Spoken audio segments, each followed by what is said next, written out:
नमस्कार जोहार। चले जानते हैं झारखंड की ताज़ा खबरों को लेकर। उससे पहले अगर आपने अभी तक इस चैनल को सब्सक्राइब नहीं किया तो सब्सक्राइब कर लें, जिससे कि आपको झारखंड की ताज़ा खबर रोजाना मिलती रहे। पहली बड़ी खबर, प्रतिबंधित सूची से जमीन निकालने को आईएएस छवि रंजन ने प्रेम प्रकाश के माध्यम से ली थी 1 करोड़ की घूस। छवि रंजन को होटवार जेल भेजा गया है। जमीन घोटाला के मामले में गिरफ्तार रांची के पूर्व डीसी छवि रंजन को ईडी ने पीएमएलए कोर्ट में पेश किया और वहां से उन्हें न्यायिक हिरासत में जेल भेज दिया गया है। ईडी ने कोर्ट से छवि रंजन को 10 दिन की रिमांड पर देने का आग्रह किया है। ईडी ने गिरफ्तारी की सूचना मुख्य सचिव को भी दे दी है। जांच एजेंसी ने रिमांड पर लेने के लिए कोर्ट में जो तथ्य रखे हैं उसमें चौंकाने वाले खुलासे किए गए। इसके मुताबिक गिरफ्तार 7 आरोपियों ने पूछताछ में कबूला है कि बड़काई मौजा की जमीन को प्रतिबंधित सूची से निकालने के लिए छवि रंजन को 1 करोड़ रुपए घूस दी गई थी। आरोपियों ने यह पैसे प्रेम प्रकाश के माध्यम से छवि रंजन को दिए थे। बड़ी खबर, चालू सत्र में सरकारी स्कूलों में नामांकन के योग्य सभी बच्चों का अब भी नामांकन नहीं हुआ है। जिनका एडमिशन हुआ उनका भी ड्रॉप आउट नहीं रुक रहा। इस बीच झारखंड शिक्षा परियोजना परिषद ने प्रयास कार्यक्रम के तहत सितंबर तक 100% नामांकन और 0% ड्रॉप आउट का लक्ष्य रखा है। जेईपीसी ने सभी डीओ को निर्देश भेजकर स्कूलों के लिए कार्यक्रम तय किए हैं। आखिर कितने बच्चों का नामांकन नहीं हुआ, इसका सही डेटा जेईपीसी के पास नहीं है, पर राज्य परियोजना निदेशक किरण कुमारी पासी स्वीकार करती है कि अभी भी 35 से 40% स्कूलों में नामांकित बच्चे नियमित विद्यालय नहीं आ रहे। बड़ी खबर, झारखंड में इन्फोर्समेंट डिपार्टमेंट आईटी की कार्रवाई का दायरा अभी और भी बढ़ेगा। इसमें रोचक बात यह है कि केंद्रीय जांच एजेंसियों के शिकंजे में वही अधिकारी एवं व्यवसायी फंस रहे जिनकी पिछली सरकार में भी तूती बोलती थी। इसमें एक और पूजा सिंघल, छवि रंजन, वीरेंद्र राम जैसे अधिकारी शामिल हैं, तो दूसरी ओर प्रेम प्रकाश जैसे कई व्यवसायी। हालांकि यह लिस्ट अभी और भी लंबी होने वाली है। उत्पाद से जुड़े रहे 2 अधिकारी, मुख्यमंत्री की सुरक्षा में रहे 1 अधिकारी, एक कार्य विभाग के सचिव एवं देवघर के एक डीसी के गले तक इन्फोर्समेंट डिपार्टमेंट का हाथ पहुंच सकता है। वैसे जमीन घोटाले की जांच का दायरा कहां तक जाएगा, इसका अभी केवल अंदाजा ही लगाया जा सकता है। बड़ी खबर, मानव तस्कर की शिकार 11 नाबालिग झारखंड की बेटियां घर लौटी। गरीबी ने बना दिया था ह्यूमन ट्रैफिकिंग का शिकार, अब सरकार लेगी पुनर्वास की जिम्मेदारी। ह्यूमन ट्रैफिकिंग के शिकार 11 बच्चियों को शाम रांची वापस लाया गया। राज्य बाल अधिकार और संरक्षण आयोग की टीम ने यह रेस्क्यू ऑपरेशन पूरा किया। झारखंड में मानव तस्करी के कई मामले सामने आते रहते हैं। वजह है गरीबी। माता पिता अपनी बेटी या बेटे की पढ़ाई का खर्च नहीं उठा पाते, साथ ही परिवार चलाना भी उनके लिए बड़ी समस्या होती है। ऐसे में मानव तस्कर ऐसे घरों की तलाश में रहते हैं। माँ बाप को बहलाकर उन्हें लालच दिया जाता है कि बेटी अच्छी कमाई कर लेगी और पैसे घर भी भेजे कि इस लालच में माता पिता आसानी से आ जाते हैं। बड़ी खबर, झारखंड में अगले 5 दिन गर्मी का सितम, 4 से 5 डिग्री बढ़ेगा पारा। झारखंड में अगले 5 दिनों के दौरान गर्मी सताएगी। इस दौरान मौसम साफ और शुष्क रहेगा। गर्म लहर चलने की भी संभावना व्यक्त की गई है। मौसम विभाग ने इस दौरान अधिकतम तापमान में 4 से 5 डिग्री वृद्धि होने का अनुमान लगाया। पिछले 24 घंटों के दौरान राजधानी का अधिकतम तापमान 33 डिग्री सेल्सियस रहा, जबकि गोड्डा का अधिकतम सबसे ज्यादा 37 डिग्री सेल्सियस दर्ज किया गया। 10 मई के बाद मौसम में बदलाव आ सकता है। बदलाव होने का कारण बंगाल की खाड़ी के दक्षिणी हिस्से में बन रहा साइक्लोनिक सर्कुलेशन है। बड़ी खबर, झारखंड के बिजली विभाग में नौकरी पाने का सुनहरा मौका। जेबीवीएनएल जल्द करेगी इन पदों पर नियुक्ति। झारखंड बिजली वितरण निगम में नियुक्ति प्रक्रिया जल्द शुरू होगी और उसमें लाइनमैन से लेकर अभियंता तक की नियुक्ति की जाएगी। जल्द ही सरकार के पास अनुशंसा भेजी जाएगी। यह बात अधिकारियों ने ऊर्जा दिवस पर प्रोजेक्ट भवन सभागार में आयोजित प्रशिक्षण कार्यशाला कार्यक्रम के दौरान कही। सीएमडी अविनाश कुमार ने विभाग की पत्रिका प्रगति का लोकार्पण करते हुए कहा कि विभाग का लक्ष्य हर घर तक 24 घंटा 7 दिन गुणवत्तापूर्ण बिजली पहुंचाना है। एमडी ने कहा कि हमारा लक्ष्य सिर्फ आम लोगों को पूरी तरह से बिजली पहुंचाना है और हम दावे के साथ कह सकते हैं कि हम लोगों को बिजली की कमी नहीं होने देंगे। बड़ी खबर, झारखंड में कोरोना के 8 नए मरीज मिले। झारखंड में पिछले 24 घंटे में कोरोना के 8 नए मरीज मिले हैं। 5 मरीज पूर्वी सिंहभूम जमशेदपुर, 2 मरीज गिरिडीह और 1 मरीज देवघर से मिले हैं। स्वास्थ्य विभाग के मुताबिक राज्य में कोरोना के 185 एक्टिव मरीज हैं। 24 घंटे में 31 मरीज स्वस्थ हुए हैं। 31 जिले में एक भी मरीज नहीं मिले हैं। राज्य में सबसे ज्यादा मरीज 84 पूर्वी सिंहभूम में हैं। बड़ी खबर, झारखंड में निगम बोर्ड का गठन कब होगा, इसको लेकर सत्ताधारी दल के नेताओं की निगाहें टिकी हुई है। राज्य सरकार के गठन के लगभग 3.5 साल हो चुके हैं। अब इन नेताओं को लगता है कि जल्द से जल्द निगम बोर्ड का गठन हो, उस पर कार्यकर्ताओं को उचित सम्मान मिले। गठन से पहले अक्सर इसको लेकर कार्यकर्ताओं की नाराजगी भी दिख जाती है। निगम बोर्ड के गठन के जरिए सत्ताधारी दल बड़ी संख्या में अपने अपने कार्यकर्ताओं को एडजस्ट करते हैं। झारखंड में निगम बोर्ड पर काबिज होने की हसरत पाने वाले सत्ताधारी दल के नेता कार्यकर्ताओं का धैर्य अब अंदर खाने जवाब दे रहा। हालांकि संसदीय कार्य मंत्री आलमगीर आलम ने कहा कि जल्द ही राज्य के निगम बोर्ड का गठन होगा।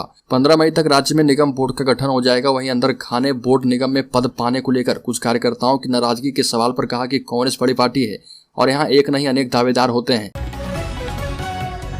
बड़ी खबर, चक्रधरपुर में घरेलू विवाद में धारदार हथियार से पत्नी ने की पति की हत्या, थाने में किया आत्मसमर्पण। देर रात 12 बजे चक्रधरपुर प्रखंड के टोकलो थाना अंतर्गत भरनिया पंचायत के हतना बेड़ा गांव में घरेलू विवाद में पत्नी ने धारदार हथियार से मारकर पति की हत्या कर दी और जिसके बाद सुबह पत्नी ने टोकलो थाना में जाकर आत्मसमर्पण किया। जानकारी के मुताबिक चक्रधरपुर प्रखंड अंतर्गत भरनिया पंचायत के हतान बेड़ा गाँव में 42 वर्षीय बुद्धराम सामड़ का कुछ साल पहले सीमा होनहागा के साथ विवाह हुआ था। बड़ी खबर, आईएएस छवि रंजन की बड़ी मुश्किलें, 6 दिनों की पुलिस रिमांड पर भेजे गए। रांची के पूर्व डीसी छवि रंजन की मुश्किलें बढ़ती नजर आ रही है। इस मामले में जुड़ी ताजा अपडेट के मुताबिक पीएमएलए कोर्ट ने उन्हें 6 दिनों के पुलिस रिमांड पर देने का आदेश दिया है। साथ ही कहा जा रहा है कि रिमांड की अवधि 7 मई से 12 मई तक रहेगी। जानकारी हो कि ईडी के अधिकारियों ने सेना जमीन घोटाला मामले में पूछताछ के लिए 10 दिनों की रिमांड की मांग की थी और कोर्ट में पेशी के दौरान उन्हें सुनवाई के बाद दोबारा पेश होने के लिए कहा गया था, जहां पर उन्हें पुलिस रिमांड पर भेजने की बात सामने आ रही है। बड़ी खबर, केंद्र सरकार की किसान सम्मान निधि की अगली किस्त 14वीं किस्त का इंतजार किसान अब कर रहे। मीडिया रिपोर्ट के मुताबिक केंद्र की मोदी सरकार मई से जुलाई तक प्रधानमंत्री किसान सम्मान निधि पीएम किसान योजना की 14वीं किस्त जारी कर सकती है। हालांकि इस बारे में कोई आधिकारिक घोषणा भी नहीं की गई। पीएम किसान योजना के तहत सभी भूमिधारक किसानों के परिवारों को 6,000 रुपये 3 वार्षिक किस्तों में केंद्र की मोदी सरकार देती है और केंद्र सरकार ने 27 फरवरी 2023 को योजना की 13वीं किस्त जारी की थी। बड़ी खबर, धनबाद गोलीकांड मामले में प्रिंस खान के परिवार समेत 8 नामजद और 4 अज्ञात पर एफआईआर दर्ज। जमशेदपुर के घाकीडीह जेल में बंद गैंगस्टर फहीम खान के बेटे इकबाल खान और ढोलू खान को गोली मारने के मामले में बैंक मोड़ पुलिस ने प्राथमिकी दर्ज की है। फहीम के बेटे जफर खान उर्फ साहबजादे के बयान पर कांड अंकित किया गया है।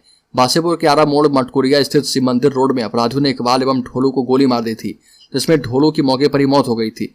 साहबजादे ने अपने फूफा नासिर खान, फुफेरे भाई प्रिंस खान, गोपी खान, बंटी खान, गोडविन खान, गोपी के साला ऋतिक खान, साथ ही साथ शूटर समेत अन्य 4 पर हत्या और गोली मारकर घायल करने का आरोप लगाया और इनमें से 2 आरोपी शाहिद और आजम को पुलिस ने गिरफ्तार कर लिया है। बड़ी खबर, सहायक अध्यापकों ने अस्थायी शिक्षकों के स्थान पर प्रतिनियोजन का विरोध किया। संघ के धनबाद जिलाध्यक्ष अशोक चक्रवर्ती एवं एकीकृत मोर्चा धनबाद प्रखंड के अध्यक्ष मनोज राय के नेतृत्व में डीएससी भूतनाथ रजवार से भेंट कर अपनी समस्याएं रखी। जिलाध्यक्ष ने कहा कि अस्थायी शिक्षक होने के बावजूद सहायक अध्यापकों को प्रतिनियोजन किया जाना कहीं से न्याय संगत नहीं है।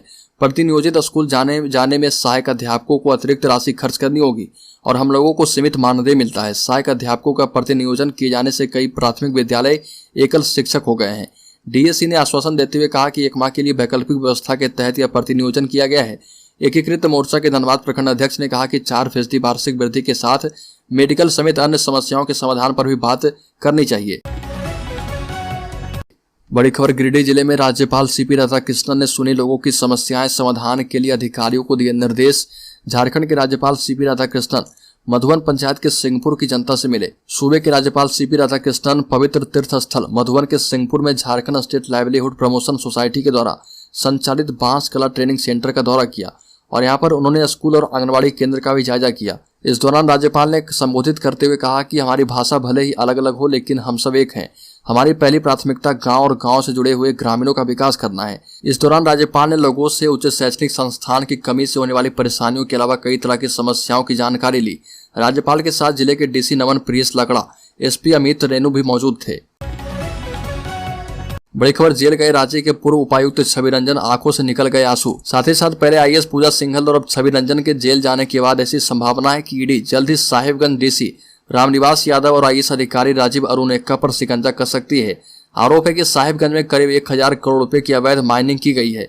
इस आरोप में झारखंड मुक्ति मोर्चा नेता पंकज मिश्रा, बच्चू यादव और अन्य आरोपी जेल में बंद हैं। ईडी के द्वारा दावा यह भी किया जा रहा है कि इन आरोपियों से रामनिवास यादव की अच्छी बनती थी। वहीं इस अवैध माइनिंग के खेल में रामनिवास यादव की भी संलिप्तता बताई जाती है। ऐसे में वो पहले से ही ईडी की रडार पर हैं।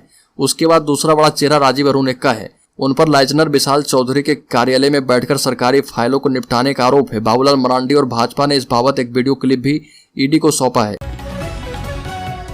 बड़ी खबर, झारखंड में भाजपा अपना कप्तान बदलने जा रही है। वर्तमान अध्यक्ष दीपक प्रकाश का कार्यकाल 2 महीने पहले ही पूरा हो चुका है। दावेदार कई है, परंतु शीर्ष पर राज्यसभा सदस्य आदित्य साहू का नाम चल रहा। लोकसभा चुनाव से पहले भाजपा को झारखंड में संगठन को भविष्य की चुनौतियों के मुताबिक तैयार करना है, मजबूती देनी है। यह इसलिए भी जरूरी है कि लोकसभा चुनाव के कुछ महीने बाद 2024 में ही विधानसभा का चुनाव भी होना है। ऐसे में संभव है कि कर्नाटका विधानसभा चुनाव के तुरंत बाद झारखंड में परिवर्तन कर दिया जाए। झारखंड में लोकसभा की 14 सीटें हैं, जिनमें भाजपा के अभी 12 सांसद हैं। संसदीय चुनाव में इतनी बड़ी सफलता के पश्चात मात्र कुछ महीने बाद ही पिछले विधानसभा चुनाव में भाजपा की रघुवर दास सरकार की वापसी नहीं हो सकी थी।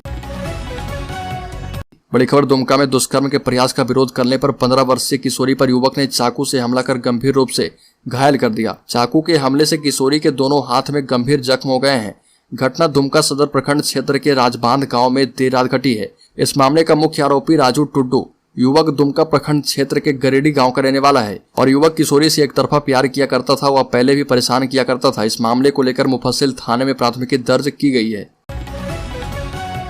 बड़ी खबर, सभी शर्त पूरा करने वाले संविदा कर्मियों को जल्द ही नियमित करेगी झारखंड सरकार। राजस्थान और ओडिशा सरकार की तर्ज पर झारखंड सरकार भी संविदा कर्मियों को नियमित करने के उद्देश्य से संविदा भर्ती नियम 2023 लागू कर सकती है। सरकार के कार्मिक विभाग ने विभिन्न विभागों के मुख्यालय से बातचीत कर ली है।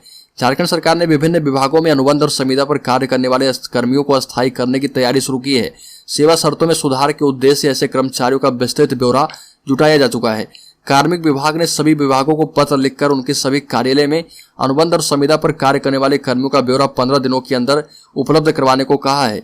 संभावना जताई जा रही है कि राजस्थान और उड़ीसा सरकार की तर्ज पर झारखंड सरकार भी संविदा कर्मियों को नियमित करने के उद्देश्य से संविदा भर्ती नियम 2023 लागू कर सकती है। बड़ी खबर, झारखंड में जनता के विरोध के बाद झुका रेलवे। छोटे स्टेशनों पर भी फिर से मेल एक्सप्रेस ट्रेनों का स्टॉपेज होगा शुरू। कोरोना काल के बाद रेलवे ने ट्रेनों को समय से चलाने का तर्क देते हुए ट्रेनों के स्टॉपेज का नया नियम देशव्यापी स्तर पर लागू किया था। नए नियम के मुताबिक किसी भी लंबी दूरी के मेल एक्सप्रेस ट्रेनों को उन्हीं स्टेशनों पर ठहराव दिया जा रहा था जहां 500 किलोमीटर तक के कम से कम 40 आरक्षित टिकट प्रतिदिन बुक हो रहे हों अथवा 16 से 22 हजार रुपए तक का राजस्व मिल रहा हो। इस नियम के लागू होने से छोटे स्टेशनों से कई ट्रेनों के स्टॉपेज बंद हो गए। कुछ महीने पहले अलग अलग स्थानों पर विरोध शुरू हुआ। स्थानीय लोगों की मांग पर स्थानीय सांसदों ने रेल मंत्री अश्विनी वैष्णव से मिलकर बात रखी।